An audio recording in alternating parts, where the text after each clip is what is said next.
I'd be lying if I said I saw this coming.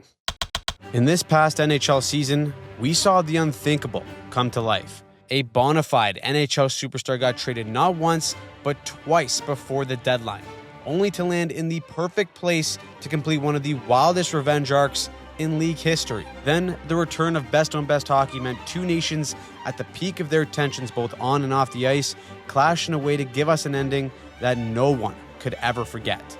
All while throughout the year, a 39-year-old Rush machine didn't just chase history, but he somehow broke it. From start to finish, the 2024-2025 NHL season was one of the most bizarre journeys we've seen in recent memory, and it deserves a deep recap.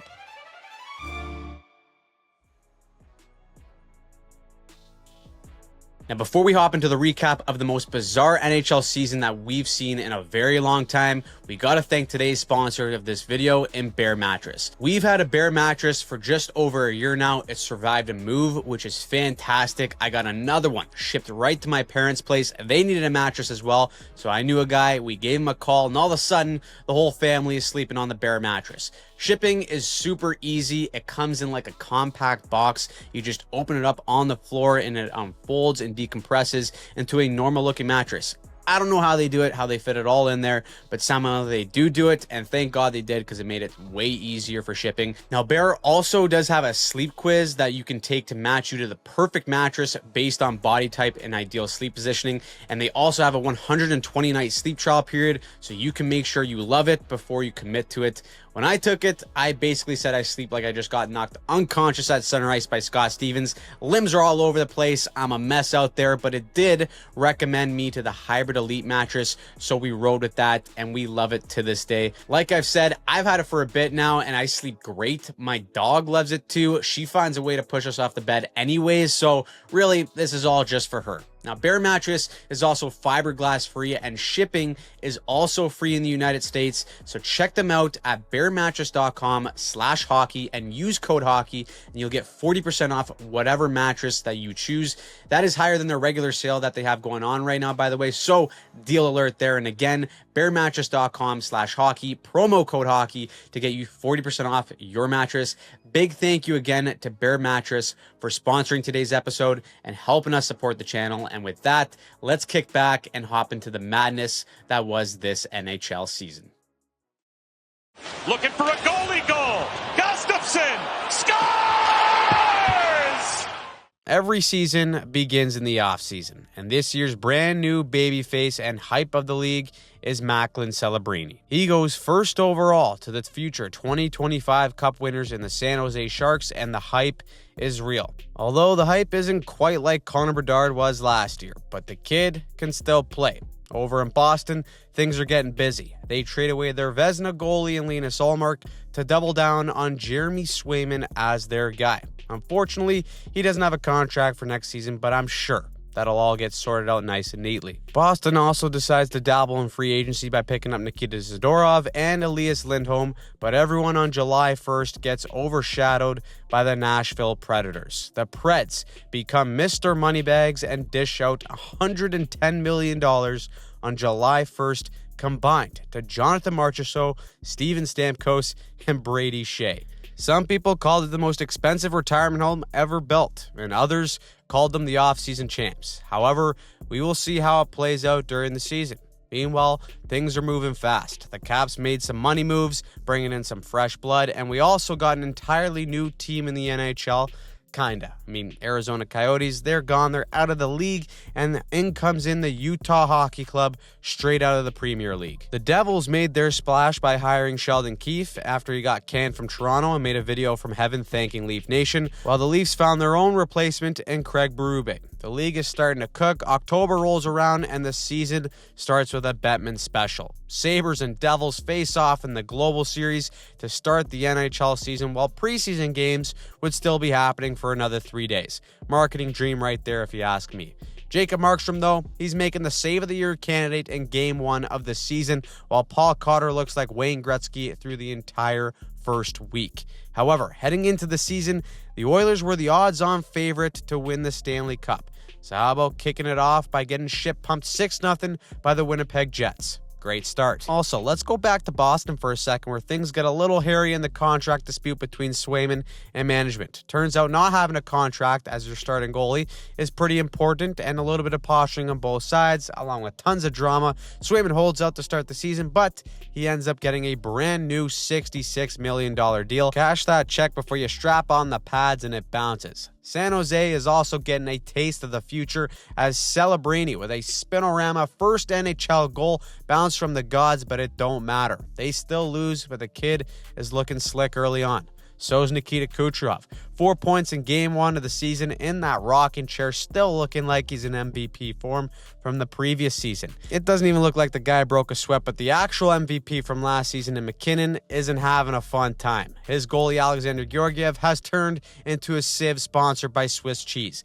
Back-to-back games getting the yank, and the dog is already losing his temper on the bench. There's also parade routes being planned already as the Leafs are above 500 in Week 1, so everyone's streaking down Bay Street naked, and it's also looking like Utah may actually get the real parade. They're young, exciting, and hot out of the gate. Dylan Guenther is leading the NHL in scoring after Week 1, which means that this team may be on the fast track to getting a real name. What's crazy is that we made it this far without mentioning the defending Cup champs in the Florida Panthers. That's because they're still busy sorting out all the ownership paperwork over the Boston Bruins. Another year and another chapter where it looks like the Panthers own Boston as Samson Reinhart gets 2 goals and another Panthers win over the Bruins. Meanwhile, the Sens and Kings are busy burning down the barn with an 8-7 finish. Defense and goaltending are truly optional early in the season, but Sens fans are hoping this is finally the year they break out of the Bermuda Triangle of Mid with Detroit and Buffalo and finally claim that playoff spot. This is also a fantastic time to be a goalie. Jake Ottinger sees Swayman's deal and says, give me some of that. He gets paid as well. Then the Blue Jackets host the Panthers for their home opener where both teams honor Johnny Gaudreau. The Panthers players walked into the arena holding purple Gatorade and a pack of Skittles. A banner was raised with his family on the ice, and both teams took 13 seconds off the clock with the Columbus left wing spot vacant in honor of Johnny. To cap off a beautiful tribute, Gaudreau's best friend, Sean Monahan, scores and points right to the sky to Johnny. How can you not be romantic about hockey? The Blue Jackets were pegged to be a lottery team coming into the season, but they have the potential to be a great story. Speaking of storylines, one of the biggest coming into the year was Ovi's chase of Wayne Gretzky's goal record. Before the game started, he needed 37 tucks to get there, but after his worst statistical season last year, it looks like he's a long shot, but he gets on the board for his first of the season against New Jersey, and he ties Philip Gustafsson. Yep, you heard that right. Gustafsson, the goalie, sees the empty netter and goes for gold. End of the second. Buchnevich fires in, looking for a goalie goal. Gustafsson scores! It's not every day you get to see a goalie goal, and that is the first of the season. Get this guy on the power play. The Wild are also low-key looking pretty good. The same could be said from the Rangers, picking up from last season, going to the conference finals. You got Trouba out here cracking skulls, and the breadman Artemi Panarin is cooking early on. Between them and the Winnipeg Jets out of the West, we're starting to see who could be heavyweights. Jets fans are also trolling the Penguins and having a ball, chanting, "Where is Rutger?" as the prospect Rutger McGorty, who wanted his way out of Winnipeg for a more direct path to the show, was ironically sent down by Pittsburgh prior to this game. Absolute savage, and the Penguins take the L as Winnipeg remains the only undefeated team in the NHL at 8-0. The polar opposite is Nashville. GM Barry Trotz is running to the bank to see if all those checks he stroked in the summer could somehow be reversed, because the Preds look no bueno in the basement of the league to start the year, and maybe there's time for them to turn it around, but things got emotional and sentimental as former Lightning captain Steven Stamkos returns to Tampa. He gets 2 assists, but the Lightning win, and Barry Trotz is already threatening to rebuild the team if the fellas don't get going. So with the season starting to pick up, Gary Bettman gets a phone call with bad news. McDavid is injured against the Blue Jackets and is ruled out to 2 to 3 weeks. Oh boy. The bright spot, though, is that it looks like the Sharks are finally igniting their cup run after going 0-9 to start the season. They have a monster comeback against Utah to score 3 goals in 5 minutes to relegate them back to the Premier League and delay them from getting a real name. Now, as November rolls around, the Minnesota Wild look more and more legit. Marc-Andre Fleury is on his farewell tour, and in his last game versus Pittsburgh, he puts on a show for the win. Of course, it's not without the hashtag #SaveSid movement starting to gain some steam, as the Penguins suck and Crosby is still putting up 3 assists while looking like he's still the kid. Ovi is also dialing back the clock, as well as all of a sudden here too, he's got 10 goals in his first 14 games. On the other hand, the next generation of a Russian superstar, Matvei Michkov, gets the Torts treatment. 10 points in 13 games on a team that can't score in Philly ain't good enough for Torts. He healthy scratches the kid, tells him to sit in the press box, smash some popcorn, and think about how he can be better. And the funniest part is it ends up working. Michkov responds by giving the double bird and scoring in back-to-back games after the scratch, along with the game winner. At this point, the Jets are still busy spanking the rest of the league, going 15-1, and hey, Connor McDavid is back. The freak at the age of 28 becomes the 4th fastest player to win 1,000 points on a goal in the Diddy Bowl between the Oilers and the Preds. And while that's happening, Connor Bedard is well into his sophomore season. After being one of the most hyped prospects in recent memory, he's lived up to it despite being on one of the worst teams in NHL history. So far, though, this year, it's been rough. He loses to his childhood team in the Canucks, gets roasted in the media for his performance, and the frustration continues to build for the young phenom. That frustration is also hitting a tipping point in Boston as they're at 500 near the end of November. So, Coach Jim Montgomery is asked what the shape of Italy is and gets the big old boot out of town for Joe Sacco to come in as interim coach. That should be fun to watch play out. What isn't fun is watching the Russian machine actually break. Come on. This guy was on a heater and looked like he may actually break Wayne Gretzky's record this year, but instead, he breaks his leg in a game against Vegas. Unbelievable. Out 4 to 6 months minimum, and it looks like the record is going to last another year. Out west, the Oilers are recovering from a roughly mid-start. Evan Bouchard is out here activating the twinkle toes against the Sens, and Draisaitl is scoring from center ice. By the end of November, Sid the middle-aged man has already had enough of these kids and decides to scrap Kyle Connor. There we go. We got a fight right in front of the bench. Crosby, Connor. Crosby and Connor. Connor topples Crosby to the ice, who's right back up and swinging with a couple rights. The standings aren't exactly what you think. The Jets, the Wild, and the Devils are all top 3 in the NHL, while San Jose, Montreal, and Chicago are in the basement. It also took a grand total of 4 days for Jim Montgomery to get another job, as the St. Louis Blues say see you later to Drew Bannister, who was there for maybe about 5 minutes in order to bring in the guy they truly want. Now, remember when I said a couple minutes ago when the Rangers were good?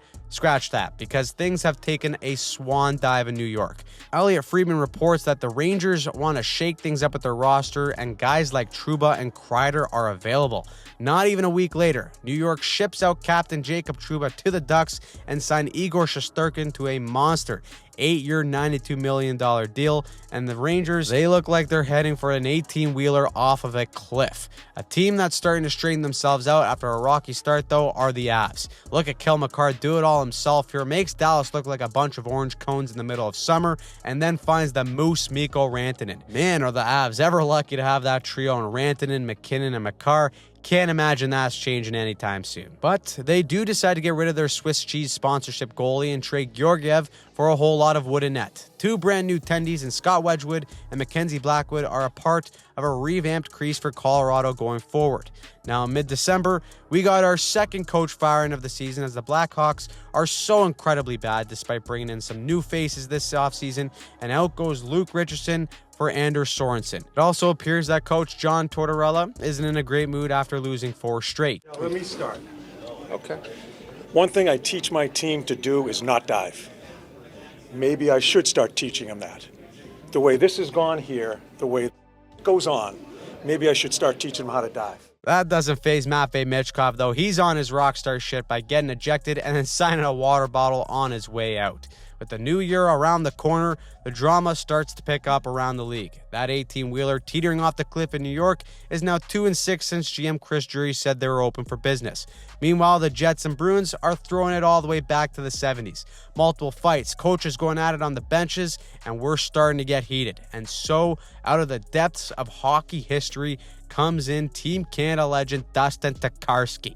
He's holding down the fort in Carolina while they try to solve their problems in a crease, but a whole other disaster is brewing in Buffalo. Once again, the Sabres are completely awful. 13-game losing streak. They haven't won a single game all throughout December until they meet the New York Islanders, baby. They snapped the losing streak with a 7-1 win, and Lou remains in the shadows watching. In the last week of 2024, it required everyone to keep their head up. First, Matt Rempe gives us a speed run on how to get suspended. Let's go over the Rempe checklist, shall we? Hit from behind, check. Boarding, check. Elbow, check. Hit to the head, check. And leaving his feet, check. Not to mention, the glass almost gets bulldozed over due to the sheer impact of the hit. Clean as a whistle if you're a Rangers fan, and dirty as hell if you're not. Rempe gets 8 games and calls it a day. Then, if that wasn't enough fun for you, Nikita Kucherov gets ejected after he goes knee-on-knee with Matthew Tkachuk. Fights are breaking out everywhere around the league, and no one seems safe, especially in Vancouver, where the circus has come to stay. The Canucks, they truly had high expectations coming into the season, but after a mediocre start, some injuries, and a whole lot of drama between two of their superstars in Elias Pettersson and JT Miller, it seems like a ticking time bomb. All of this is going on while the East is getting moving. More specifically, the Bermuda Triangle of Mid gets a shakeup. The Red Wings, being worse than mid, means that they fire their coach Derek Lalonde and bring in Todd McClellan, while the Sens are actually starting to look like they could be a legit playoff team. That's exciting, but it is possible that the same goes for the Montreal Canadiens. These kids are the youngest team in the league, and they're in the basement in mid-November, and now they're in the mix with rookie goaltender Jakub Dobeš pulling his Linsanity moment by shutting out the defending Cup champs in his NHL debut. Then, somehow, some way, the Russian machine is back. 40 days after breaking his leg, this guy gets some R&R, crushes some beers, and makes his return against the Leafs to score an empty netter.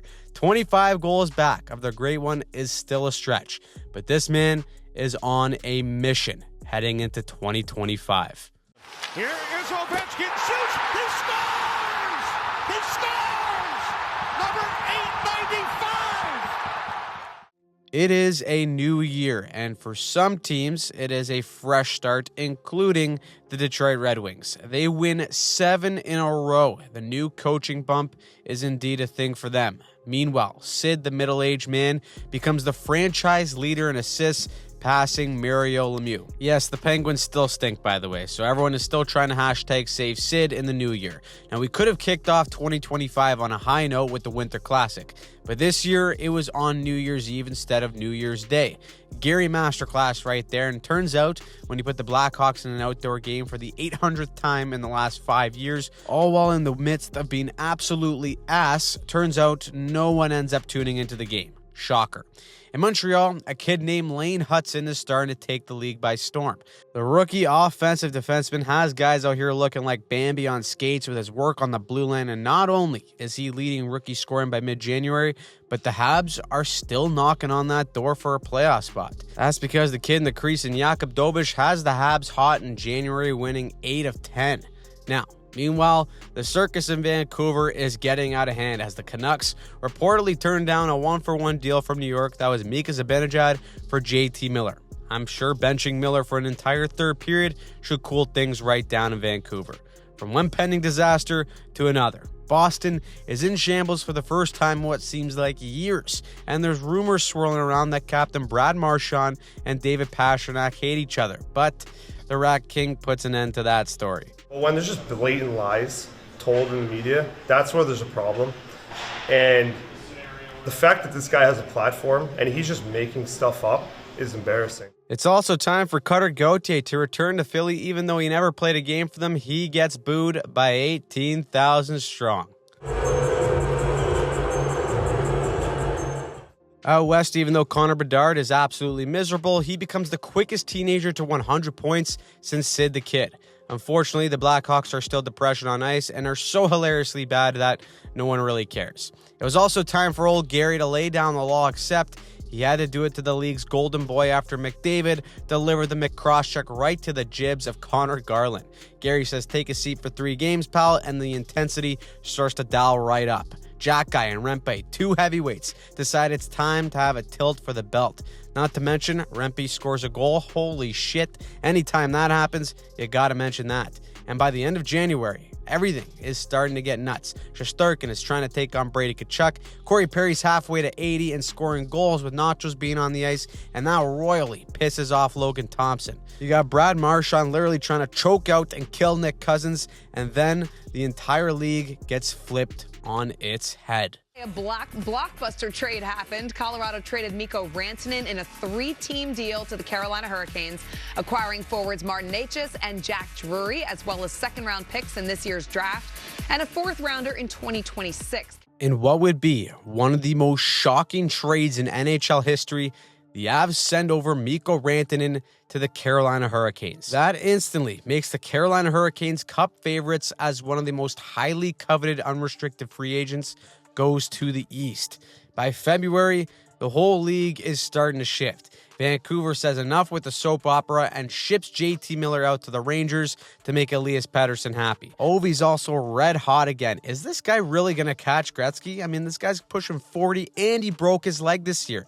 Looks pretty damn good, though, with he and the Caps on top of the league. All of this is going on while the East wildcard race looks like it's again going to be completely bananas. Remember when everyone thought Columbus was going to be a lottery team? Yeah, they've won 8 of their last 10, and defenseman Zach Werenski is legitimately putting up a Norris-type season. And even though the cure to insomnia may indeed be Islanders hockey, they rattle off 7 wins in a row out of nowhere, and the East wildcard race seems like it'll just be one big gigantic mess. Speaking of a mess, the Buffalo Sabres watch their star center Tage Thompson get smoked, and absolutely no one on the Sabres cares. Quite the culture we got there in Buffalo. On the other hand, the media starts to go after Connor Bedard's game, calling it pond hockey. The sophomore slump seems to be in full effect, and all the eyeballs are on him for judgment. However, by the end of February, the NHL would take a brief pause, and instead of an all-star game that everyone would make fun of, the hockey world would finally get to see best-on-best hockey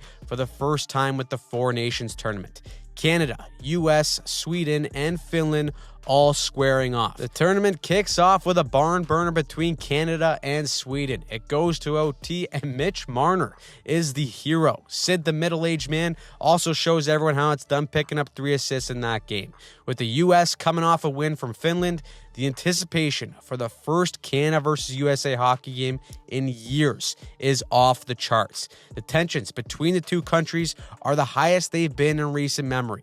Anthems are being booed, and it seems like the whole world is watching.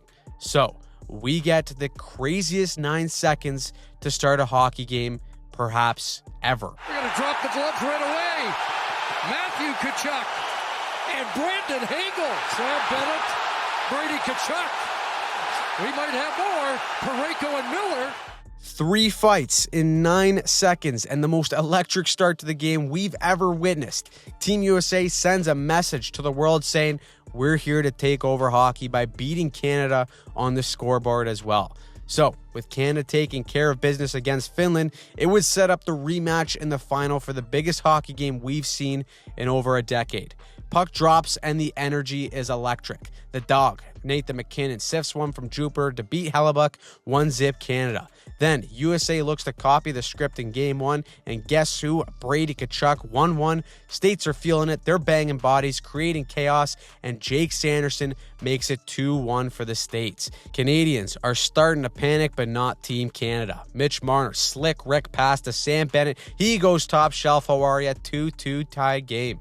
This one deserves OT. The U.S. are shot out of a cannon. They could have scored 3 different times, but Canada is saved by the very man that they doubted in Jordan Binnington. So, after getting bailed out, Canada finally gets an ozone draw. It's Marner to McDavid, and good night. Marner waiting. Connor McDavid scores! Connor McDavid! 15 years after the golden goal, Connor McDavid repeats history. Canada beats USA to say congrats on being the 11th province. 16.1 million viewers in North America watched this game. It was an absolute home run for the NHL and the game of hockey as a whole. The All-Star game is dead, and we're all better off because of it. Now, after all that, we somehow have to make a return back to NHL hockey, but that marks the sprint to the playoffs. The Winnipeg Jets are a complete wagon, and Connor Hellebuck is playing so well that he may very well be the first goalie since Carey Price to win the Hart Trophy. They come out of the break scorching hot on an 11-game win streak. Somehow, though, the Preds are the ones to end that streak despite them being one of the biggest disappointments of the season. At this point, guys are straight up done with sucking. Seth Jones comes out and says the Blackhawks are the exact same team they were since day one, just no growth, and that earns them a ticket out of Chicago to Florida. Hawks fans are happy to give away that problem to the Panthers. Seth Jones is happy to play hockey on the beach, and the Blue Jackets continue to roll as they beat Detroit in the Stadium Series. Unfortunately, they're right in the mix with the Islanders. Even though the Islanders can't score, they're getting goals from their goalie, and Ilya Sorokin, and he's doing it without even touching the damn puck. Then the Metro's ears perk up once Jack Hughes gets injured against Vegas and is announced done for the season. Brutal loss for the Devils. That leads to the NHL trade deadline, where it seemed like it was a full-on arms race, especially in the Atlantic. The Bolts just say flat out, screw them picks, we don't need them. They acquire Bjorkstrand and Gord. The Oilers get Jake Wallman, and Mikko Rantanen gets traded again to the Dallas Stars after the Carolina experiment just wasn't working. He was almost a Leaf, but Mitch Marner wouldn't waive his no-move clause. That should be interesting. The Avalanche continue to make moves as they got Charlie Coyle and Dwayne the Brock Nelson. The Sens and Leafs all beefed up, and in the 11th hour, right at the buzzer, Brad Marchand gets traded from the Boston Bruins to the Florida Panthers. The Rat King goes to join the Rat Pack to form the most unbearable squad ever assembled, and the entire hockey world is shocked. Now, the race for the playoffs is officially on. Nathan MacKinnon becomes the first player to 100 points on the season. Simone Benoit goes for the old Superman punch, swing and a miss. He whiffs and becomes a meme. Meanwhile, Connor Bedard gets a 10-minute misconduct for being mean to the ref. Then the Moose, Mikko Rantanen, makes his return to Colorado, but this time as a Dallas Star.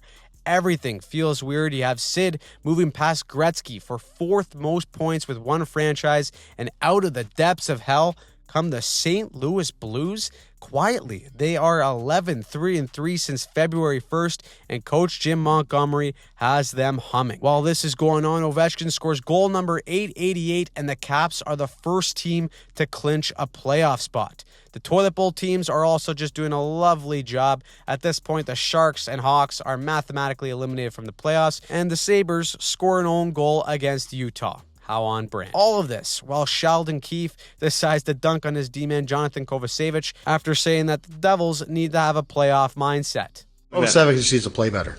That would help. Teams are getting heated down the stretch as well. Swayman and Kemper want to go for the first goalie fight of the year. Do we get it? No. Stripes isn't going to let it happen. Are you kidding me? Let the fellas go. Speaking of letting them go, the Flyers decide to fire John Tortorella. Gone. Pixie dust just like that, and that unlocks the key to Matvei Michkov becoming an animal. Also, it turns out we're almost done the regular season, and no one has a clue what the hell goalie interference is. The Islanders and Blue Jackets are right in the middle of battling for a final wildcard spot. The Islanders score the game winner. No, Stripe says not a goal. Why? Because Cal Palmieri gently grazes upon Sorokin, and Gary says no bueno, and the goal is called back. The Jackets end up winning, and Patrick Waugh gives a piece of his mind. And how lovely is this? It looks like Brad Marchand is fitting in nicely as he sets up Bennett the Menace for the game winner in his Panthers debut. I'm sure that's going to be just lovely to play against come playoff time. As for the playoffs, the Jets are in easy and look like world beaters. First team to 50 wins on the season and President Trophy winners. Too bad they now got to fight against the President Trophy curse, but at least Connor Hellebuck is in MVP form. The same goes for Leon Draisaitl. The German doctor is the only man to score 50 goals this season and looks ready to lead Edmonton for another deep run. Can't say the same for Sid. Unfortunately, we all go another year where Sidney Crosby won't be in the dance, which should only make the hashtag Save Sid movement even stronger, especially because the man can still play. He beats Gretzky's record for the most point per game seasons in NHL history. An era of Penguins hockey is fading away as Fleury takes his farewell tour and the league shows their respect. But heading into the final 2 weeks, the regular season finale did not disappoint. The Canucks have been a beacon of drama all year long, so how about scoring 3 goals in under a minute against the Dallas Stars to force OT and then win the game to keep their playoff hopes alive? Turns out it doesn't even matter because the team that they're chasing are the St. Louis Blues. They've become a full-on super team. They set a franchise record 12 straight wins to turn their season around and get themselves in the dance. Congratulations, you get the Winnipeg Jets in the first round. Out east, things are starting to shift. The Ottawa Senators finally escape the Bermuda Triangle of Mid and clinch a playoff spot for the first time since 2017. The other surprise are the Montreal Canadiens. They run away with the last wildcard spot in the East and are the youngest team in the NHL to have officially booked their ticket into the dance as well. The only thing more odd is that the Leafs actually won the Atlantic Division. Of course, this means the Cup parade is fully on and that there's zero doubts that this is, in fact, their year. However, down the stretch, we would witness history. Not only is Alex Ovechkin taking his rookie Ryan Leonard out for a beer, as a good captain should, but he's on the edge of completing the great chase. 3 goals back of beating the great one, Ovi gets 1 and then 2 to tie the record at home with 894 goals. He does have the opportunity to complete the hat trick and break the record with the empty netter, but he says, nah, I'm doing it with a goalie in the cage. He sneaks in 1 more beer in the postgame and then heads to the island with a chance to make history. Ovi on the power play right in his office, and we witness history. Here is Ovechkin, shoots, he scores! He scores! Alex Ovechkin, at the age of 39, in the same season he broke his frickin' leg, becomes the greatest goal scorer the NHL has ever seen. Wayne Gretzky is there to pass the torch. The Caps lose the game but finish as the top dog in the East to end one of the most memorable regular seasons we've ever seen. Chance in front, Scheifele scores! Mark Scheifele, opening goal of Game 6, and that one's for you, Dad. Now the real season begins. 16 teams, 8 matchups. The first round of hell starts, and we start between the New Jersey Devils and the Carolina Hurricanes. No one really gave the Devils a chance in this series with them missing Jack Hughes for the season, but you play the damn games anyway. Fred X, Mr. Anderson, looking like Martin Brodeur early in the series. Canes go up 2-0, but the Devils, they got some pushback. Simon Nemec, OT winner in Game 3, makes this a series, but it's Mista Svechnikov with a legacy Game 4 and a Hattie to put the Devils on the brink. So, in Game 5, New Jersey comes out on fire. 3-0 lead in the first period, but beware, choking hazard nearby, and the Devils squander the lead.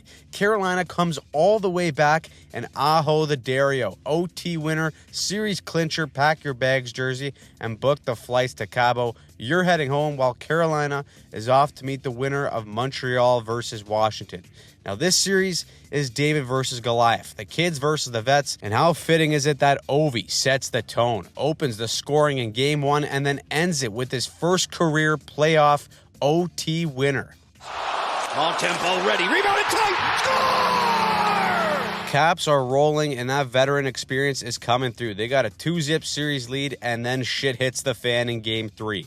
Tom Wilson and Josh Anderson start fighting on the Capitals bench. It's complete mayhem. Tom Wilson gives us another beautiful meme. The bench is clear. We got old-time hockey, and we're all having fun watching it. The kids rally off the Bell Center and get their first playoff win. The future is bright in Montreal, but the Caps say enough is enough, and they physically overwhelm Montreal. Tom Wilson starts chucking the body around. Montreal has no answer, and this series is curtains in 5. The Caps win their first series since the Cup win in 2018, and they will meet Carolina, but there's unfinished business still in the East between the Panthers and the Lightning. The Battle of the Sunshine State is going to get ugly. Matthew Tkachuk returns from the LTIR just in time to spank Tampa in Game 1. But in Game 2, after Bobrovsky's masterclass, Brandon Hagel takes his frustrations out out on Alexander Barkov. But boom, straight up interference to get a lick in on the captain, and he earns a nice 1-game suspension. Tampa claps back with a 5-1 beatdown of their own, but if you come after the Cats, they will scratch back. Tkachuk, the next game, lays a huge hit, just a tad late on Jake Guentzel. He gets a 5 and tells Guentzel to keep his damn head up. Tampa's coach John Cooper said the only players we hit are the ones with the puck, which is exactly what Paul Maurice said about the Brandon Hagel hit. The mind games are going, and so is the revenge. In Game 4, Aaron Ekblad goes straight after Brandon Hagel with a move out of WWE, elbow to the noggin, gives Hagel a concussion. Tampa, though, they score twice in 11 seconds to take a 2-1 lead. They look like they're going to tie this series going back to Tampa, but nope. Panthers scored twice in 11 seconds as well, and that's it. The Lightning never recover, and Florida cleans up the series in 5 to decisively claim themselves as the kings of the Sunshine State. They got dibs on the winner of the Leafs and Senators. The Battle of Ontario is alive yet again.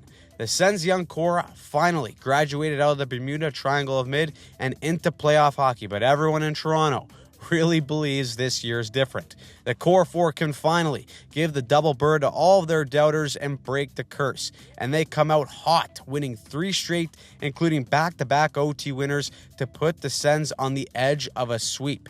But before you break out the brooms, these are the Leafs, ladies and gentlemen. Choking is in their DNA. Game 4, Ottawa ruins the party, and then in Game 5, they embarrass Toronto. The choke is on. Parade is canceled. Game 6 in Ottawa means Leaf fans have already come to terms with the collapse, but it's the curse buster. Number 67, Max Pacioretty saves the day for Toronto in Game 6, and the Leafs move on to play Florida in round 2. That brings us out west, and here's something we've seen 4 years in a row. Kings versus Oilers. LA is in danger of fully being property of the Edmonton Oilers if they lose this series, but the Kings do look damn good this year. One of the best defensive teams in the league, and the Oilers are banged up.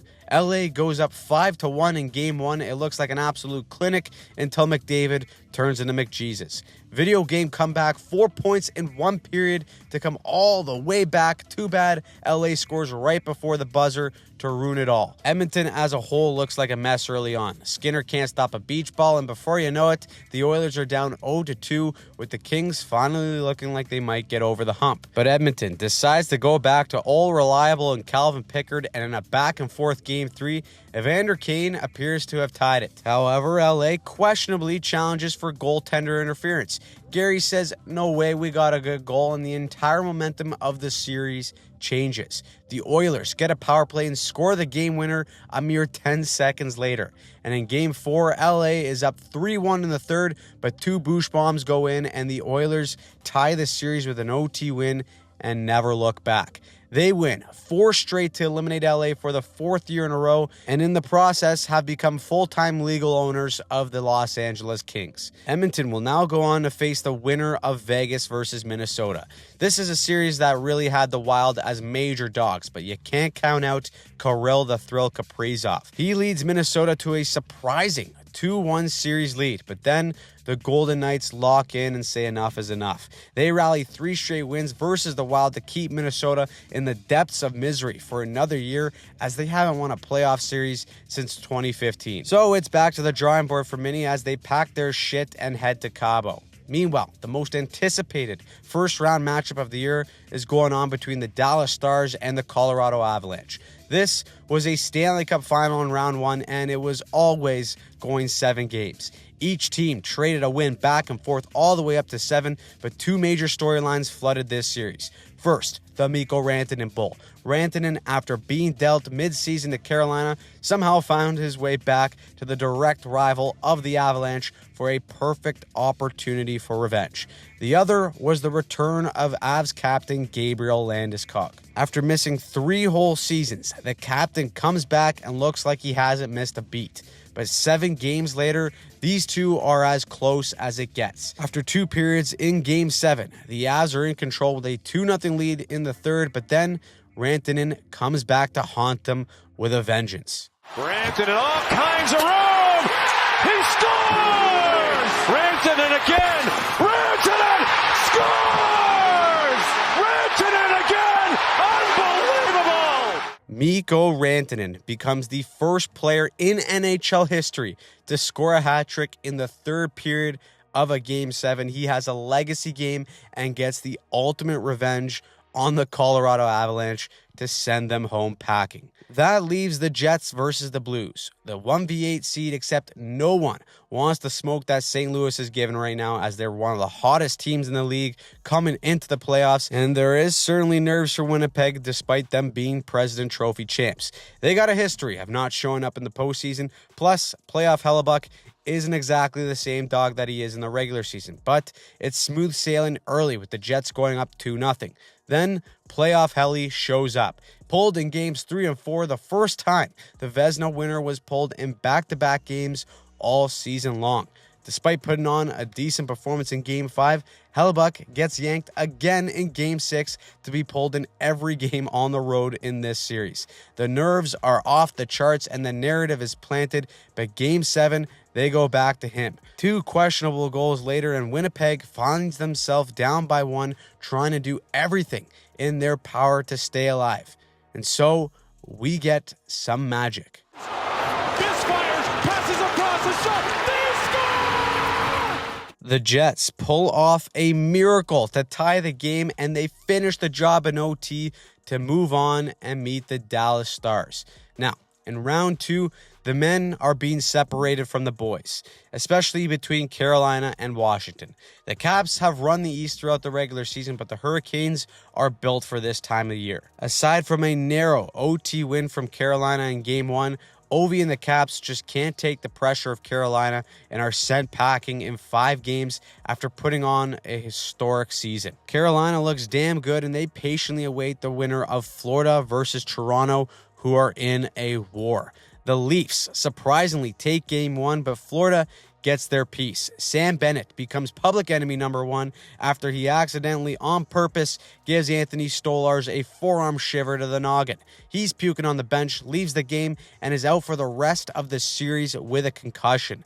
The Leafs respond in Game 2 by staying out of the mud and taking a 2-0 series lead against the defending Cup champs. Holy shit. Is it actually their year? Well, Bradley Marchand, the Rat King, says hold on. In Game 3 as an OT, he gets the winner after Toronto had Florida on the ropes with a 3-1 lead.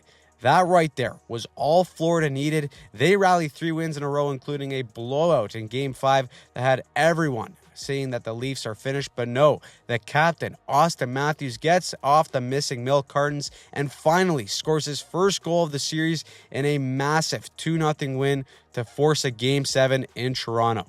Unfortunately, though, there are 3 certainties in life: death, taxes, and Leafs losing in a Game 7. Florida puts their balls on the table and smokes the Leafs to end what may very well be the era of the Core 4 in Toronto. Marner is screaming at his teammates. Fans are throwing jerseys on the ice, booing them off the ice onto the golf course. It's ugly, it's over, and the defending Cup champs move on. Now, out west, the Mikko Rantanen show has continued. A natural hat trick in Game 1. This man can't be stopped. Dallas looks damn good, but at the same time, playoff Hellebuck doesn't. He continues to struggle on the road, getting pulled for the 4th time these playoffs in Game 4 as the Jets go on the ropes down 3-1. Yet in Game 5, Hellebuck locks in and stops all 22 shots to shut out Dallas and force a Game 6. However, tragedy would strike the Jets star Mark Scheifele. Hours before Game 6, it was announced that his father, Brad, passed away suddenly. Yet, Mark decided he was going to play, and we get to see something special. Chance in front, Scheifele scores! Mark Scheifele, opening goal of Game 6, and that one's for you, Dad. Mark Scheifele, in the most difficult situation, comes up clutch for the Jets to get the first goal of the game. A beautiful moment that everyone will remember forever. But sometimes the game isn't always fair. Tied at 1 going into OT, Scheifele would take a penalty right at the end of the third to put Dallas on the power play, and it's heartbreak for Winnipeg, their fans, and most of all, Mark Scheifele. Despite one of the gutsiest performances we've seen, Dallas moves on in 6 and watches carefully between Edmonton and Vegas. Now, the Oilers come hot out of the gate, winning games 1 and 2 in their typical comeback fashion. But in game 3, they're on the cusp of doing it again. McDavid ties the game late in the third. We're going to OT, but wait, hold the phone. Riley Smith turns into Wayne Gretzky, does it all himself, has Skinner swimming like a seal, and scores with 0.4 seconds left on the clock. Are you kidding me? Vegas steals game 3, but Edmonton says we're putting on the clamps. Skinner activates prime carry price mode, goes back-to-back shutouts in games 4 and 5. Kapanen gets the OT series clincher, and in the West, we get a repeat of last year's conference finals between the Stars and the Oilers. Revenge is on everyone's mind, but Edmonton is hungry and desperate. You got McDavid and Hyman putting on a show. Darnell Nurse gives a two-hand whack right to the foot of Rupe Hintz to take him out of the game and fracture his foot for the rest of the series. The Rantanen show is nowhere to be found. Edmonton looks like a team possessed after losing game 1, and so they rally 3 straight wins. Now in game 5, they score on the first 2 shots. That forces Stars coach Pete DeBoer to call a timeout, rip into his team, and then at the very end, pulls his franchise goalie out of the game. Everyone's like, what the hell is going on? McDavid can taste going back to the cup. Oilers steamroll the Stars in 5 and head back to the cup final for the 2nd year in a row for a potential date with revenge. And so on the other side, the Panthers and Hurricanes are going to war. Both teams play nearly an identical style, but Florida has just perfected it. The Panthers, like Edmonton, make quick work of Carolina in 5 games to give us the most anticipated rematch that we've seen in years. Florida has the chance to become a potential modern-day dynasty with back-to-back Stanley Cups, while Edmonton gets another crack at bringing the cup back to Canada and getting McDavid the ring that he's been chasing his entire career. Revenge is on everyone's mind, and in game 1, they bring the heat. Florida takes a 3-1 lead early, but the Oilers are the comeback kids for a reason. McDavid ain't having it. He says, hop on, fellas, and sets up the game-tying goal and then the OT winner. McDavid to Draisaitl on the power play. The Oil are up 1-0. Game 2, though, Sam Bennett is doing what he does best. That is pissing people off and being controversial. He scores early off of what could have been a penalty, and that comes a game after he got into Stuart Skinner's kitchen. The people of Edmonton are irate. Both teams are going back and forth. McDavid turns into McJesus, one of the nicest plays we've ever seen, but the Oilers need a goal with seconds ticking down. So why not call the youngest 102-year-old in the game, Corey Perry, to do the job? 18 seconds left. He ties it.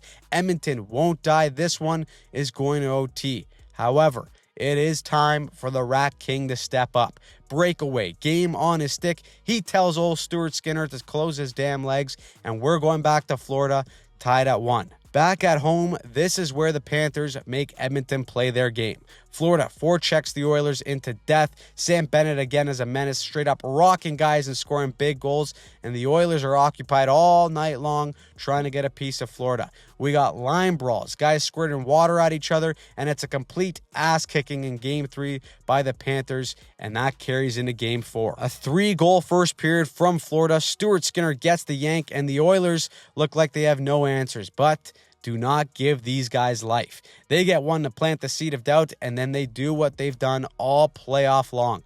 Choke is in effect. The Panthers blow a 3-0 lead, and down by 1, it's their turn to score a last-minute goal to force OT, and that's exactly what they do. None of these teams want to die, but the doctor, Leon Draisaitl, steps up in overtime and completes a wild comeback to take Game 4 and tie the series going back to Edmonton. The comeback kids are money, but they have only led in this series for a grand total of 33 minutes. That is just not a recipe for success, and Brad Marchand shows us why.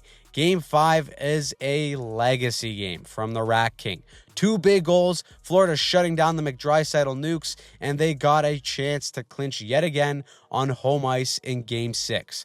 Surely, this can't be happening again for Connor McDavid and the Oilers, but it is. The Florida Panthers are a monstrous machine, and they smell blood. Sam Reinhart twists the knife deep into the heart with a 4-goal performance in Game 6, and the Panthers shut down the best duo on planet Earth for the second year in a row. And as the seconds tick down, it is deja vu. The Florida Panthers back-to-back Stanley Cup champions. The Florida Panthers are Stanley Cup champions yet again. Sam Bennett is the Conn Smythe winner, and the Cup celebrations start early. It looks like we're in for the summer of Brad, and the state of Florida runs hockey for yet another year. So, what did you think of the 2024-2025 NHL season? Who surprised you? Who pissed you off? Let us know in the comments down below. And if you want to check out some of our past breakdowns and history videos, click the links on screen here to subscribe to the channel so that you don't miss a thing.